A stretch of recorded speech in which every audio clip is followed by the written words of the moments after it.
जय हिंद एवरीवन। कुछ लोगों का बहुत ये जो टीथ लेके कमेंट आ रहा है मेरे पास, तो एक छोटा सा चीज़ बता दूं। इस वीडियो में मैं नॉर्मली एयरफोर्स जो फेज़ 2 है उसके बारे में डिटेल में बताऊंगा। तो टीथ वाली जो सेगमेंट है उसमें काफ़ी लोगों का ये सवाल है कि भाई मेरा कहीं का दांत टूटा हुआ है या सामने वाला छोटा है बड़ा है, ये सब है। देखो सीधा सीधी बात है, आपका जो दांत है वो क्लीन होना चाहिए, मतलब उसमें जो पीला पीला होता है वो नहीं होना चाहिए। सेकंड, दांत में कीड़ा लगा हुआ नहीं होना चाहिए। अगर है तो आप डॉक्टर के पास जाओ, वॉश करा लो या फिर जो ट्रीटमेंट है वो करवा लो, कोई दिक्कत नहीं है। आपका दांत कहीं का भी टूटा हो कोई दिक्कत नहीं है। आपका कहीं का दांत छोटा है या बड़ा है कोई दिक्कत नहीं है। आपका 28 डेंटल पॉइंट्स जो है वो होना चाहिए बस, और कुछ नहीं। मेरा भी जो दांतों का शेप वो ठीक नहीं है, राक्षस जैसा लगता है कभी कभी, ठीक है मुझे खुद।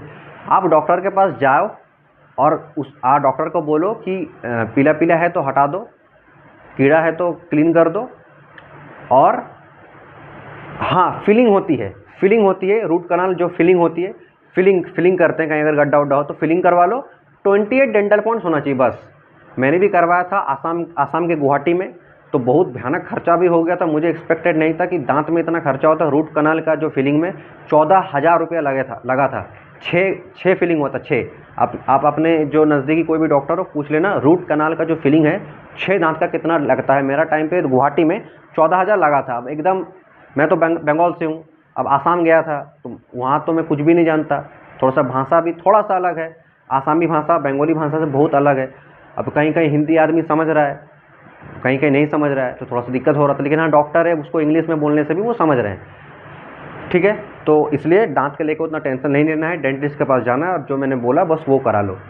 अब आते हैं मुद्दे पे, जो है एयरफोर्स फेज़ 2। मैं अगर अपने बारे में बताऊं तो 2023 का जो पहला इंटेक था उसमें मेरा क्लियर हुआ था, और फेज़ 2 भी मेरा पहला था, क्लियर हुआ था। उस टाइम फेज़ 2 में SRT टेस्ट होता था, जिससे कहते हैं सिचुएशन रिएक्शन टेस्ट, वो भी होता नहीं है। इसलिए फेज़ 2 कॉम्परेटिवली उस टाइम से अभी ईजी हो गया, क्योंकि उस टेस्ट में भी बहुत से लड़के छटे हैं। तो अगर सीधा सीधी बताऊं, देखो डॉक्यूमेंट्स जो है वही सब लगता है, जो भी है तुम्हारे पास, जितना तुम्हारा एडमिट कार्ड है एग्ज़ाम का और जो फेज़ 2 का एडमिट कार्ड ये सब है, फ़ोटो वगैरह है वो लगेगा। तो काफ़ी 20 कॉपी जैसा फ़ोटो निकाल के रखना। तुम्हारा जितना भी एजुकेशनल सर्टिफिकेट्स है, माध्यमिक माने क्लास 10 का 12 का जितना भी सर्टिफिकेट्स है जो भी है वो सब लेके जाना है, ओरिजिनल प्लस जेरोक्स कितना 5-6 कॉपी करके जेरोक्स करवा लेना। अपना पेंसिल, इरेज़र, शार्पनर, फिर आपका ग्लू, ये सब रखना। जब सेंटर में घुसोगे तो कुछ पैसा वैसा भी रखना, बैग अंदर रखने देते हैं तो पैसा वैसा रखना अपने पास, ठीक है। कुछ खाना वाना भी लेके जाना, क्योंकि फेज़ 2 में खाने का दिक्कत हुआ था मुझे, मेडिकल में नहीं हुआ था लेकिन फेज़ 2 में हुआ था बहुत, ठीक है। तो आप जब पहला जाते हैं तो आप लोग का वो डॉक्यूमेंट वेरिफिकेशन होता है, आधार कार्ड वो चेक करते हैं, फिर फॉर्म फिलअप होती है, कुछ कुछ जगह में साइन करना पड़ता है, आप किस स्टेट से आए हैं ये सब लिखना पड़ता है, ये सब होता है। फिर आप लोग को चेस्ट बैच है वो दिया जाता है अच्छे से बांधने के लिए। फिर आप लोग को बस में करके, जैसे मेरा था 11 ASC गुवाहाटी, अभी बहुत सा ASC सेंटर हो गया था, लेकिन 2023 का अगर आप देखेंगे तब सिर्फ 12 ASC सेंटर में, आप 12 में से किसी 3 जगह में आप सेलेक्ट कर सकते थे। बिहता था बिहार का, फिर उत्तर प्रदेश का कोई एक जगह था, और आसाम का ये था गुवाहाटी बोरझार जो 11 ASC सेंटर। अगर किसी का आसाम में बोरझार में दे तो भाई मुझे कमेंट करना, मैं एग्जैक्ट एड्रेस कैसे जाना है इजी तरीके से एकदम कम खर्चे में बता दूंगा, कोई दिक्कत नहीं, ठीक है। तो आप लोग को जो है बस में करके लेके जाते हैं। फिर वहाँ पर जो है आपका रनिंग होता है। रनिंग नॉर्मली पिच रास्ता में हुआ था एकदम सीधा, बस एक टर्निंग था, तो सीधा रास्ता में होता है। 7 मिनट टाइम मिलता है, 7 मिनट, 1600 मीटर के लिए 7 मिनट का टाइम मिलता है, ठीक है। रनिंग ईजी है। रनिंग होने के बाद पुशअप होती है जो 10 मारना होता है, स्क्वाट्स 20 और सिटअप्स 10। प्रॉपर पोस्चर में, मतलब प्रॉपर फॉर्म में आपको मारना पड़ेगा, इसलिए घर से अच्छे से प्रैक्टिस करना।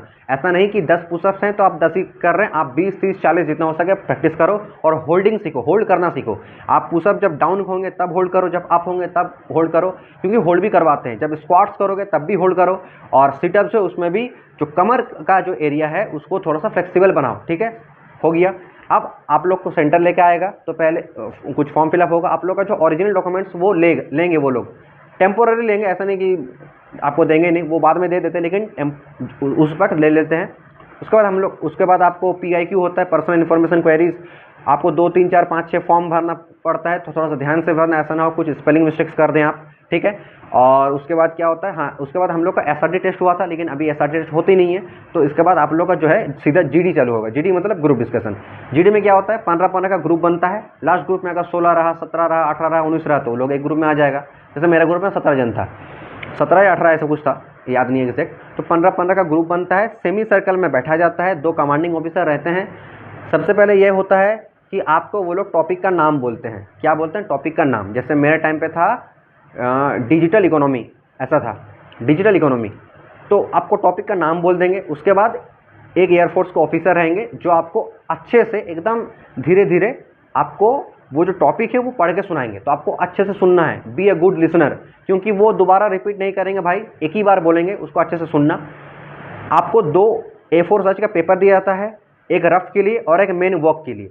रफ के लिए मतलब आपको जब वो पैराग्राफ पढ़ के सुनाएंगे तब उस टाइम पे सोचिए कोई कुछ ईयर के बारे में बोला या फिर कुछ भी डेटा दिया आपको, या फिर आपको लगता है कि ये इंपॉर्टेंट फैक्ट्स मैं ऐसा भूल सकता हूँ, तो आप उसको उस रफ पेज के अंदर लिख लो, ठीक है।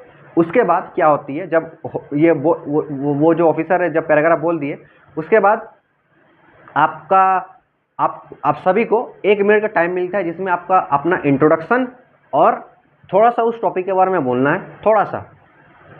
और उसके बाद जो है आपको 15 मिनट का टाइम मिलता है, जिसमें आपको लिखना पड़ता है, बाकायदा उसको आपको लिखना पड़ता है। आपको वो जो पैराग्राफ बोल के सुनाएंगे वो आपको अपने भाषा में, आप उसमें कुछ ऐड भी कर सकते हैं, आपको लिखना पड़ेगा। लिख के आप जमा दे दो। उसके बाद क्या होता है, उसके बाद होता है मेन ग्रुप डिस्कशन। कोशिश करना कि आप 1 से लेकर 5वें के बीच में आप बोल रहे हैं, ऐसा ना हो कि आप डर से बोल ही नहीं पा रहे हैं, ठीक है। नॉर्मली इंग्लिश में ज़्यादातर बोलते हैं, लेकिन आप अगर हिंदी में कंफर्टेबल है तो आप हिंदी में बोल दीजिएगा, कोई दिक्कत है नहीं, ठीक है। लेकिन थोड़ा सा कोशिश कीजिएगा कि आप इंग्लिश में कुछ बोल पाए, लेकिन अगर नहीं भी बोल पाए तो बी कॉन्फिडेंट, ऐसा ना हो कि आप नर्वस हो गए, क्योंकि नर्वस अगर हो जाएंगे तो वो एक गलत इंपैक्ट क्रिएट करता है आपका लेके, ठीक है। वो ये चीज़ होता है। ग्रुप डिस्कशन होता है, उसमें आपको थोड़ा सा उसमें मेनली टॉपिक के बारे में डिस्कस करना पड़ता है, प्रॉस एंड कॉन्स या फिर advantages and disadvantages of something, वो आपको डिस्कस करना पड़ता है। तो ये होती है ग्रुप डिस्कशन। उसके बाद आपका जो क्या बोलते हैं उसके बाद आपका रिजल्ट आता है कि यू आर सेलेक्टेड। जो लोग वहाँ से क्लियर करते हैं उन लोग को मेडिकल के लिए भेजा जाता है। अब मैं एक चीज़ बोल दूं कि अपने घर में बोल देना, अपने मम्मी पापा या भाई या बहन को जो भी है, कि सेंटर से निकलने का टाइम देरी होती है। अगर आपका अगर कोई दोस्त भी है जो सेंटर के बारे में वेट कर रहा है, तो बोल देना कि देरी होता है। मेरे टाइम पे 10:30-11 बज गया था और मुझे पता भी नहीं था इतना लेट होता है। अच्छा हुआ मेरा एक दोस्त बाहर खड़ा था ताकि मेरा घर वाला को बोल पाए। लेकिन सोचो किसी को मालूम भी नहीं है तो घर वाला कितना टेंशन होगा कि क्या बात है, रात का 10 बज गया, मेरा बच्चा 5 बजे घुसा था, अभी तक फ़ोन नहीं आया।